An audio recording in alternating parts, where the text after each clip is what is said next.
व्यास जी महाराज की जय।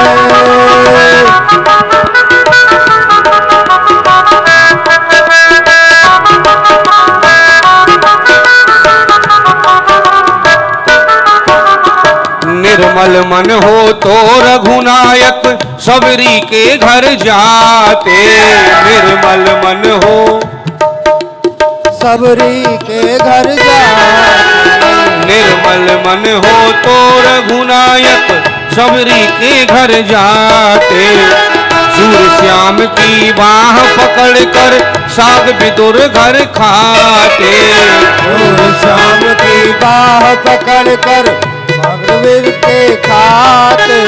सूर श्याम की इस पर हमने नहीं विचारा, इस पर हमने नहीं विचारा। कैसे आएंगे भगवान, कैसे आएंगे भगवान। हमने आंगन नहीं बुहारा, हमने आंगन नहीं बुहारा।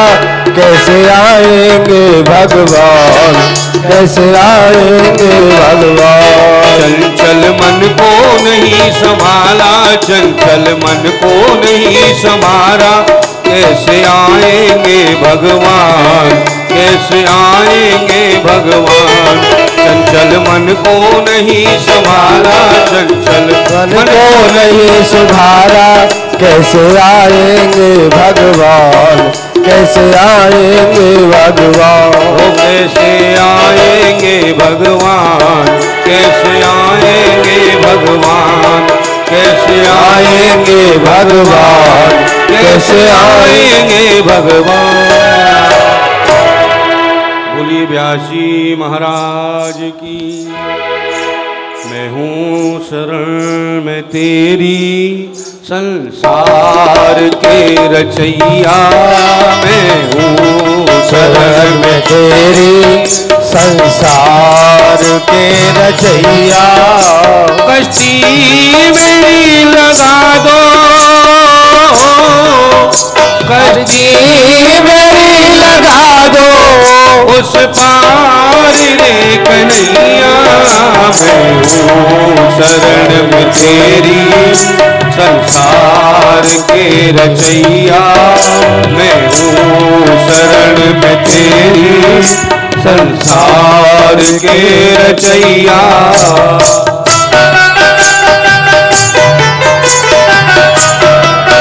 जय हो।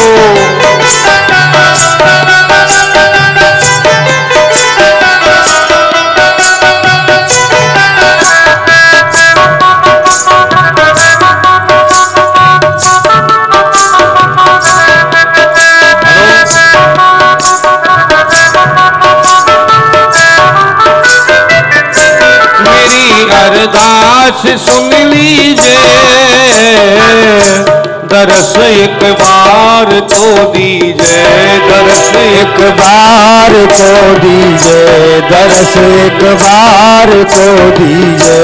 मेरी अरदास सुन लीजिए, दरस एक बार तो दीजिए। दरस एक बार को दीजिए, दरस एक बार को दीजिए। दरस एक बार तो दीजिए।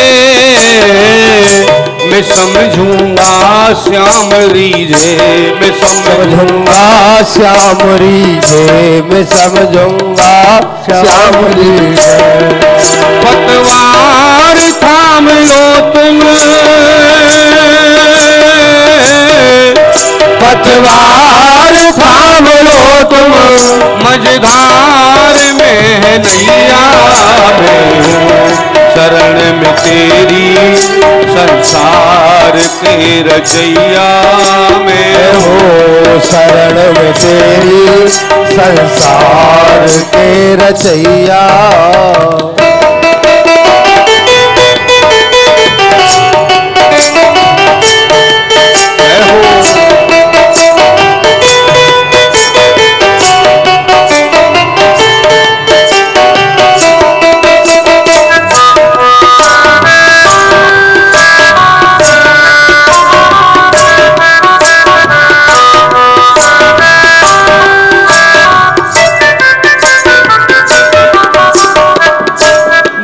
बेचैन है तुम बिन,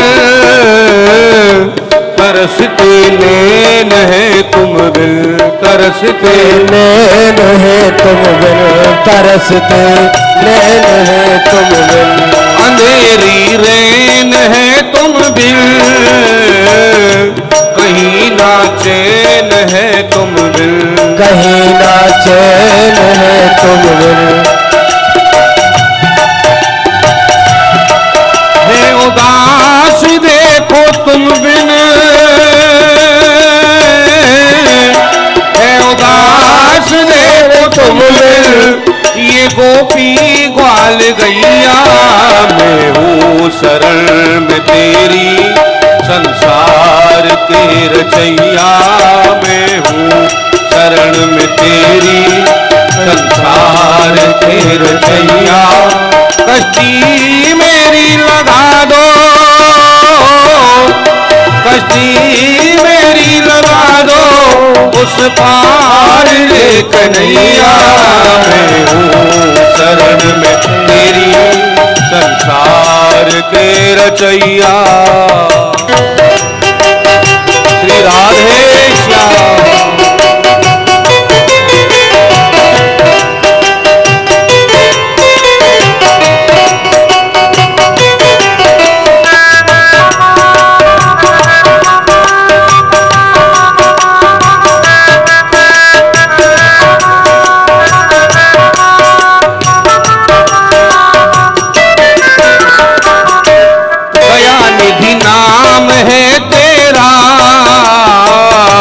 कहाते हो अंतर्यामी, कहाते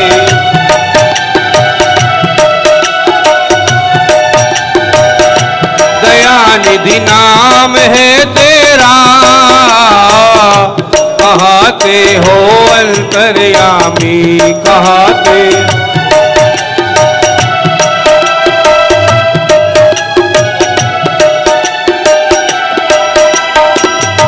समाये हो चराचर में, सकल संसार के स्वामी, सकल संसार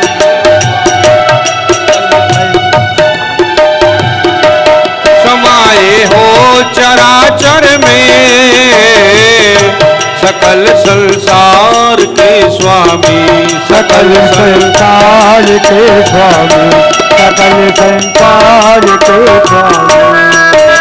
नमामि नमामि हरदम,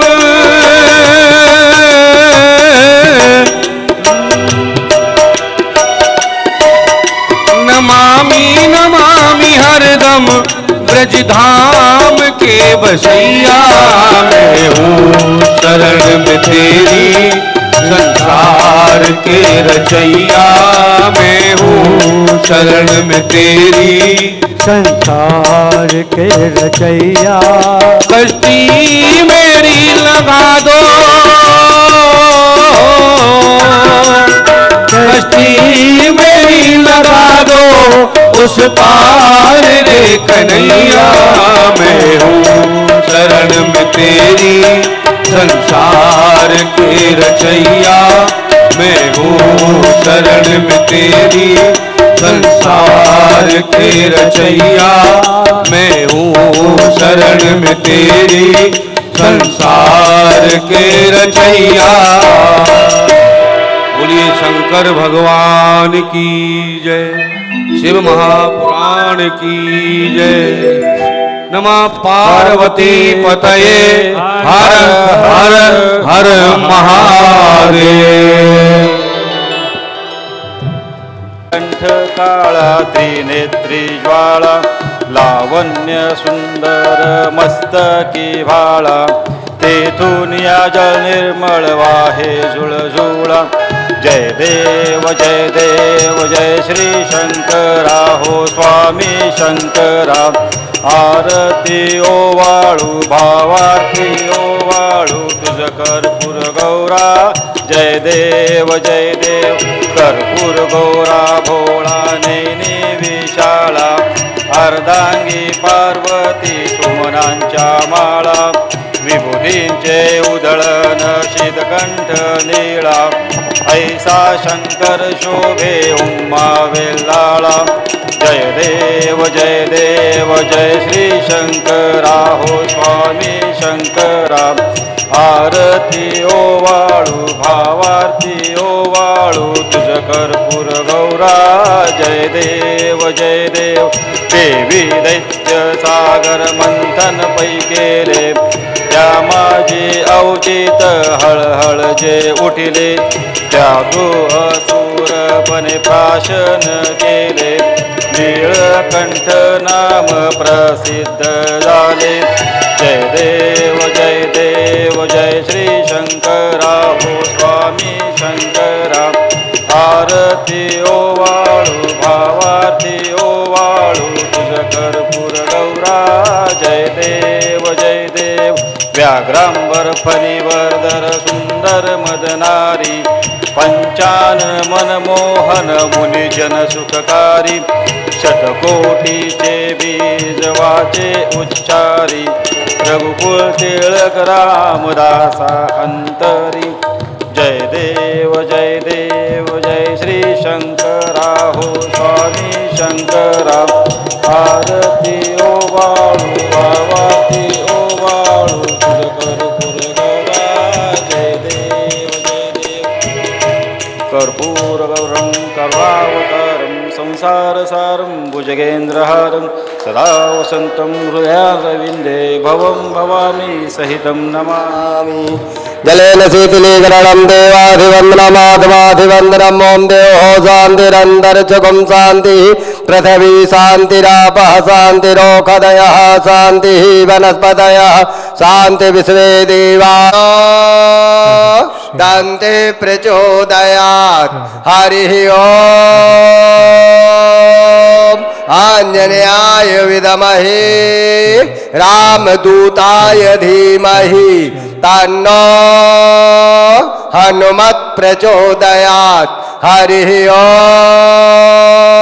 कात्यायन्यै च विद्महे कन्याकुमार्यै च धीमहि तन्नो दुर्गे प्रचोदयात् सिद्धेश्वर महादेव की बोलो महाकालेश्वर भगवान की बोलो रामेश्वर महादेव की बोलो काशी विश्वनाथ भगवान की बोलो गोपेश्वर महादेव की बोलो बाके बिहारी लाल की बोलो राधा रानी की बोलो सुखदेव जी महाराज की बोलो पार्वती पाताए हर हर हर महादेव। राधे राधे ओम नमः शिवाय। सभी अपने अपने स्थान पर बैठे। सर्वांचं या ठिकाणी आजचं श्री शिव महापुराण या सप्ताहाचं आजचं दुसरं पुष्प आपण या ठिकाणी विणणार आहोत। काल पहिल्याच दिवशी खूप उत्साहाने आपण सर्व भक्तजन यामध्ये सामील झालात। अत्यंत आनंदाची गोष्ट आहे। आजही आपला उत्साह नक्कीच वाढेल अशी शिवलीला आपल्याला ऐकायला आज मिळणार आहे। आजच्या दिवसाचं वैशिष्ट्य म्हणजे जनक राजाकडे एकदा एक ऋषी आले होते। त्यावेळेस जानकी सीता लहान होती आणि ती सीता एका धनुष्यबाणाशी खेळत होती। हे त्या ऋषींनी पाहिलं आणि त्यांना अचंबा झाला, कारण ते धनुष्य साक्षात विश्वकर्मांनी बनवलेलं होतं। त्या धनुष्याला साधं हलवूही कोणी शकत नव्हतं। अशा धनुष्याशी जानकी सीता सहजपणे खेळत होती। हे त्या ऋषींनी पाहिलं आणि त्यांनी जनका राजाला सल्ला दिला की आपल्या कन्येचा विवाह करण्यास केवळ साक्षात भगवंतच हे योग्य वर आहेत आणि भगवंतच आपल्याला जावई म्हणून मिळतील की जे हे धनुष्य सहजपणे लीलया उचलू शकेल।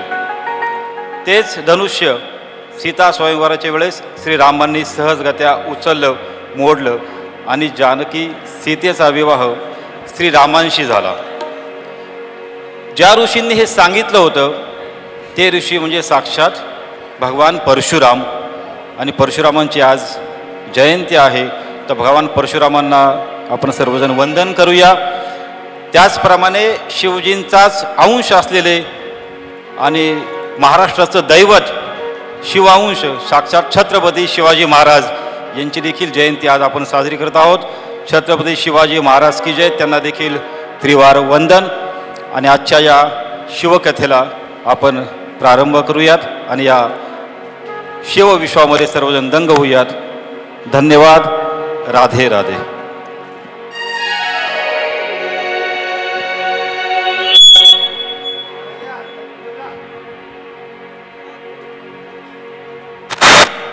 श्री राधे.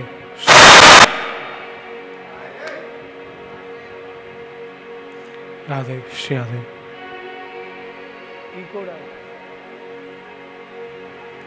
राधे श्री राधे.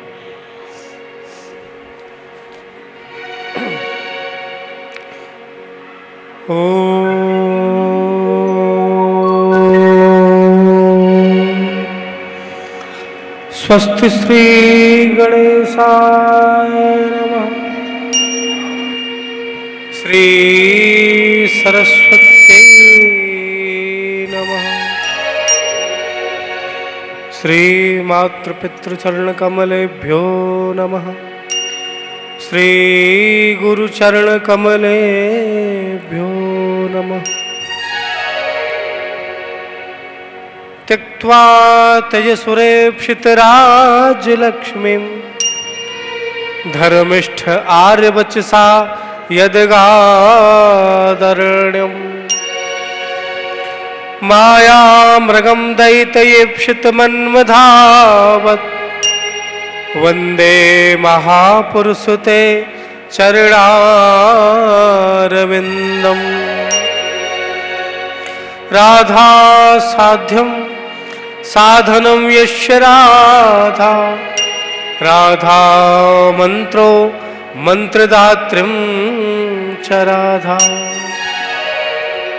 सर्वं राधा जीवनं यस्य राधा राधा राधा वाचिकीं तस्य शेषम्.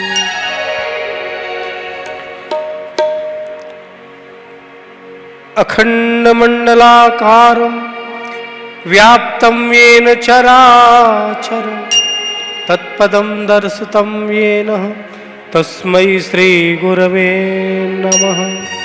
तस्मै श्री गुरवे नमः.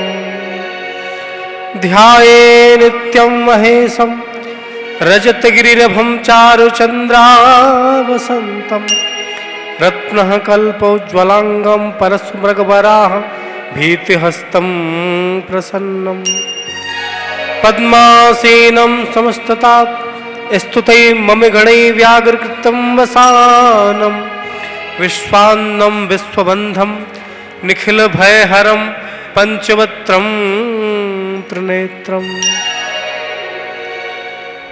गजाननं भूतगणादिसेवितं कपित्थजम्बूफलचारुभक्षणम् उमासुतं शोकविनाशकारकं नमामि विघ्नेश्वरपादपङ्कजं.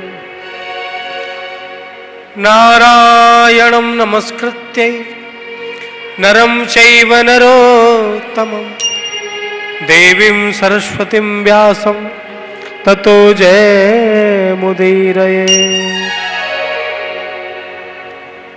भवानी शंकरो वन्दे श्रद्धा विश्वासरूपिणौ याभ्यां विना न पश्यन्ति सिद्धा स्वास्तमीश्वरः.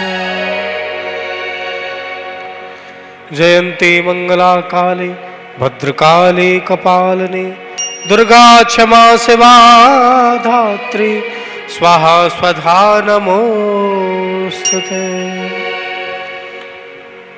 सब द्वारन को छोड़ के मैं गयो तिहारो द्वार अहुब्र सुभानु की लाडली निक मेरी ओर निहार. भक्ति भक्त भगवंत गुरु चतुर राम बपु एक, इनके पद वंदन करो, नासत विघ्न अनेक। आइए मनवाणी को एकाग्र करते हुए रुद्राष्टकम का पाठ हम सभी बड़ी श्रद्धा से प्रेम से करेंगे। आशुतोष भगवान शिव को प्रसन्न करेंगे।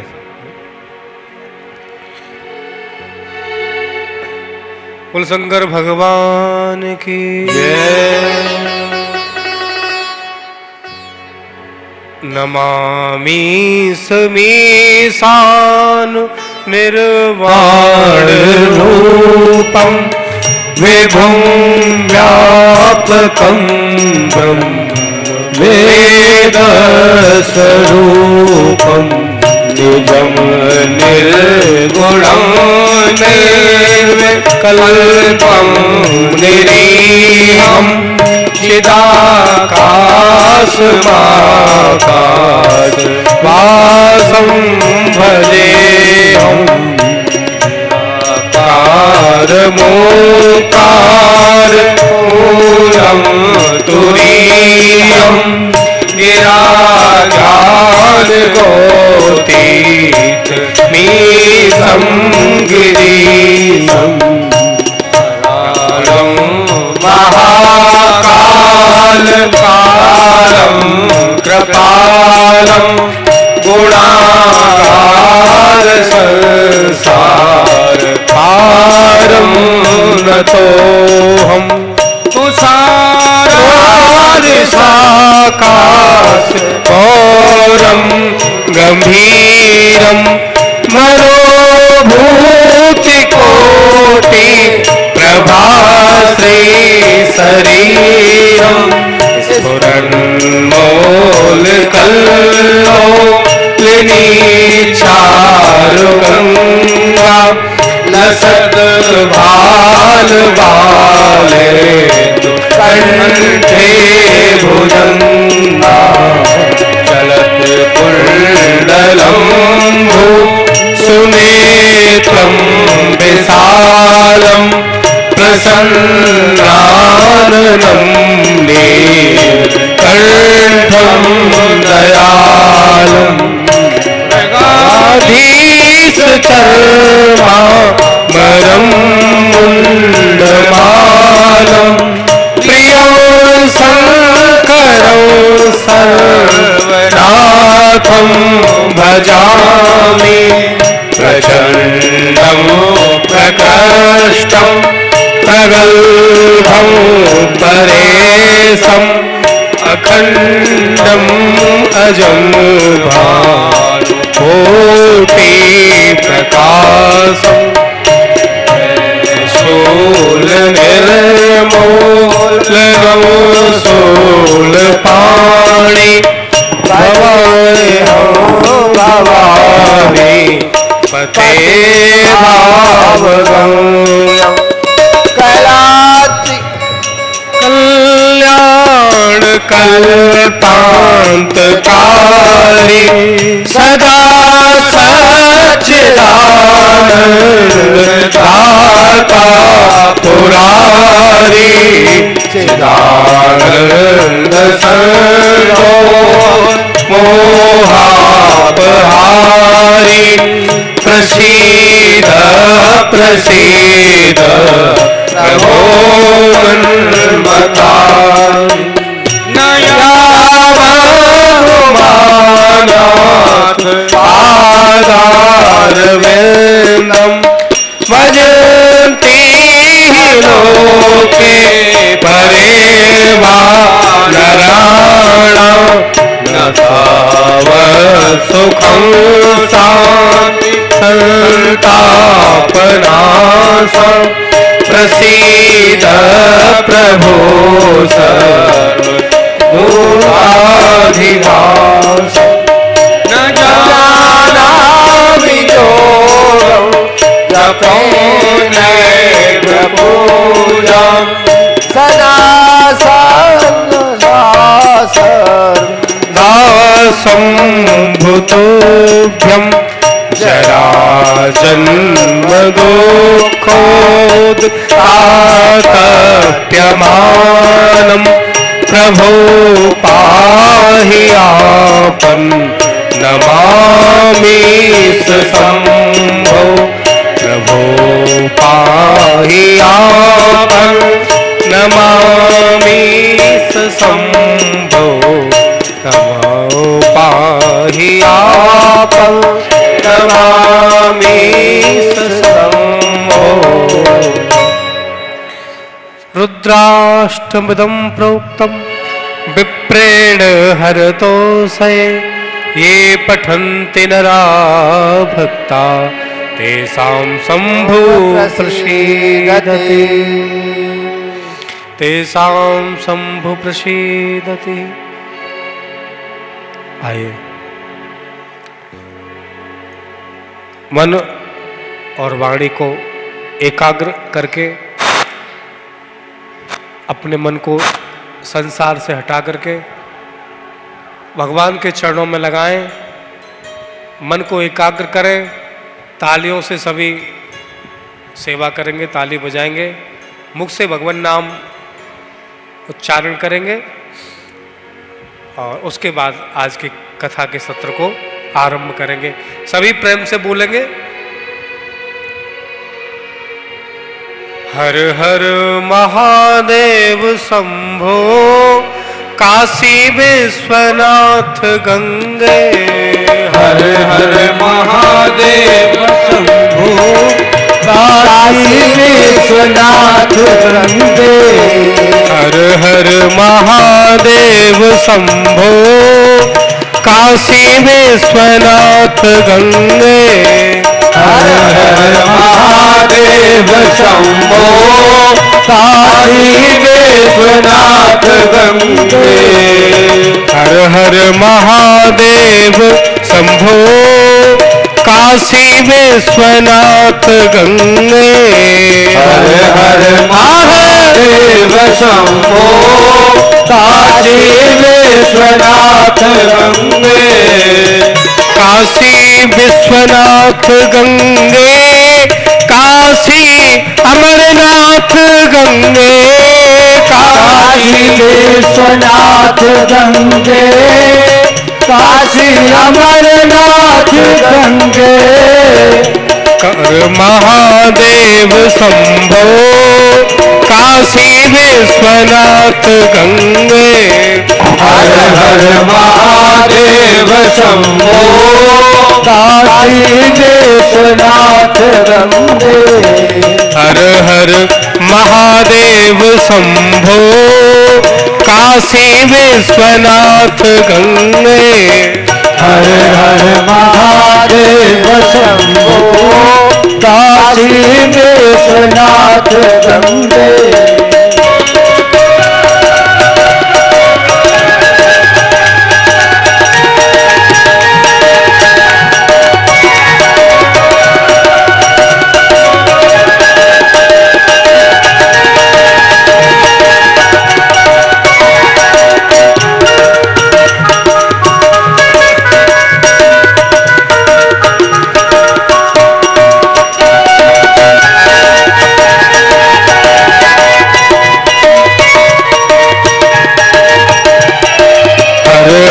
महादेव शंभो काशी विश्वनाथ गंगे। हर हर महादेव शंभो काशी विश्वनाथ गंगे। हर हर महादेव शंभो काशी विश्वनाथ गंगे। हर हर महादेव शंभो काशी विश्वनाथ गंगे। हर हर महादेव शंभो काशी विश्वनाथ गंगे। हर हर महादेव शंभो काशी विश्वनाथ गंगे। हर हर महादेव शंभो